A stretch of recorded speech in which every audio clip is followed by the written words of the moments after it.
आज हम पढ़ेंगे कक्षा 12वीं विषय भूगोल वार्षिक परीक्षा 2026 का एक महत्वपूर्ण प्रश्न। दिए गए चित्र को देखकर प्रश्नों के उत्तर दीजिए। आपको परीक्षा में इस प्रकार का एक चित्र दिया जाएगा। इस चित्र को देखकर के आपको पहचानना है। जिस प्रकार से हम देख रहे हैं कि इस चित्र में ये एक सीधी सड़क गई हुई है और इस सड़क आधे रास्ते पर जाने के बाद ये दो भागों में विभाग हो जाती है। एक भाग पूर्व की ओर चली गई और एक भाग पश्चिम की ओर चली गई और इस रोड के किनारे किनारे में ये जो घर दिख रहा है इससे बस्ती बन गई। तो इसको हमको पहचानना है। तो प्रश्न हमारा किस प्रकार आएगा? दिए गए चित्र को देखकर प्रश्नों के उत्तर दीजिए। अब हमारे प्रश्न भी दिए होंगे। इस प्रकार से हमको 3 प्रश्न दिए होंगे। इस चित्र को देखना है और इन प्रश्नों को पढ़ना है। प्रश्न हमारा कैसा होगा? इस ग्रामीण बस्ती प्रतिरूप का नाम लिखिए। तो पहला क्वेश्चन ये होगा कि हमको इस चित्र को देखना है और इस बस्ती का नाम बताना है। प्रश्न क्रमांक दूसरा, इस प्रतिरूप को देखकर हमको यह बताना है कि ऐसे प्रतिरूप कहां पर मिलते हैं।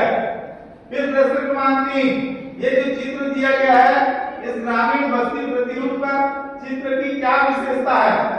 तो तीसरे हमारा जो प्रश्न होगा इस प्रतिरूप की एक विशेषता हमको लिखना है। तो जिस प्रकार से हम देख रहे हैं इस चित्र को देख करके पहचान पा रहे हैं कि एक सीधी रोड है, आधे रास्ते तक जाने के बाद में यहाँ पर दो भागों में विभाजित हो जाती है।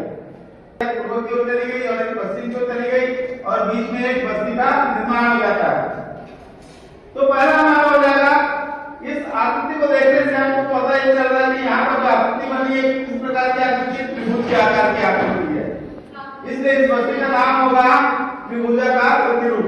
तो प्रश्न क्रमांक 1, इस ग्रामीण बस्ती प्रतिरूप का नाम लिखिए। तो इसका उत्तर होगा त्रिभुजाकार प्रतिरूप। प्रश्न क्रमांक 2, ऐसे प्रतिरूप कहां पर मिलते हैं। तो जिस प्रकार से हम देख रहे हैं कि दो सड़कें मिल रही है, उसी प्रकार से जहां पर दो नदियां मिलती है वहां पर इस त्रिभुजाकार प्रतिरूप का निर्माण होता है। तो प्रश्न क्रमांक 2, ऐसे प्रतिरूप कहां मिलते हैं। तो ऐसे प्रतिरूप सड़कों एवं नदियों के संगम स्थल पर मिलते हैं। तीसरा, इस प्रतिरूप की एक विशेषता लिखिए। तो इस प्रतिरूप की विशेषता यह